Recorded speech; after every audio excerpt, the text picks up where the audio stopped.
যে মই নিৰ্বাচনৰ যিমান বেৰ জিকিছো কোনোদিন ৰাজহুৱাভাৱে এনেধৰণৰ কামত মই জড়িত হোৱা নাই মুখ্যমন্ত্ৰী ডাঙৰীয়াই এক্সিষ্টিং যিখন আইন আছে সেই আইনখনে কেৱল এটা উপনিৰ্বাচনৰ এক বছৰীয়া নিৰ্বাচনৰ এটা বৈতৰণি পাৰ হ'বৰ কাৰণেই তেওঁ ভিডিঅ' কনফাৰেন্সিং যোগেদি তেওঁ আপোনাৰ সকলো বিধি আপোনাৰ ভংগ কৰি তেওঁ আইন ভংগ কৰিছে নে নাই তেওঁ নিজে স্বীকাৰ কৰিছে এই এক্সিষ্টিং যিটো আইন সেই আইনখন ভংগ কৰাৰ অপৰাধত তেওঁৰ বিৰুদ্ধে তেওঁ নিজেই ব্যৱস্থা ল'লে নে নাই তাৰ পিছতে আজিৰ কথাখিনি আহিব এক্সিষ্টিং যিখন কৈছে যে 5 কিলোমিটাৰৰ ভিতৰৰ ব্যাসাৰ্ধত হয়তো দূৰত্বত আপোনাৰ কোনো ধৰণৰ ৰাজহুৱা স্থানত তেনেকুৱা ধৰণৰ কৰিব নোৱাৰে মই যিবিলাক কথা ক'ব বিচৰা নাই এতিয়া আমি সেইটোৱে কথা কৈছিলো তেওঁ এতিয়া ফালৰি কাটি বেলেগ কথা ক'ব খুজিছে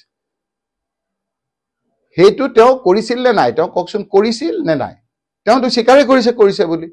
গতিকে সেই যে আইন ভংগ কৰিলে তেওঁ যে নিজে স্বীকাৰ কৰিলে তেওঁ সেইটোৰ লগত জড়িত সেইটোৰ বিষয়ে তেওঁ নিজকে ব্যৱস্থা ল'লে নে নাই তাৰ পিছতে বাকি কথাখিনি আহিব এতিয়া আমাৰতো গোটেইটো চৰ্চা হ'ব যে বন্ধ কৰি দিলে মই ক'লো যে বন্ধ আছিল নে নাই আগতেতো বন্ধ আছিল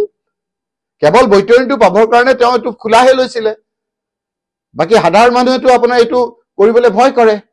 তেওঁ যেতিয়া ভিডিঅ'ত ক'লে যে তোমালোকে যি কৰা মই আছো মোৰ ফালৰ পৰা দেখে মই চাম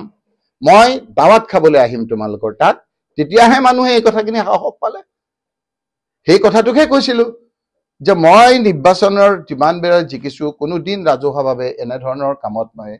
জড়িত হোৱা নাই বিনাশকালে বিপৰীত বুদ্ধি যে এতিয়া বিভিন্ন ধৰণৰ এনেধৰণৰ কাৰ্য কৰা দেখিব এটোতো আছেই তেওঁৰ যেতিয়া লাগে তেতিয়া তেওঁ এইটো শিথিল কৰি দিয়ে আৰু যেতিয়া নালাগে তেতিয়া তেওঁ আপোনাৰ তেওঁ সেইটো আপোনাৰ কাৰ্যকৰী কৰে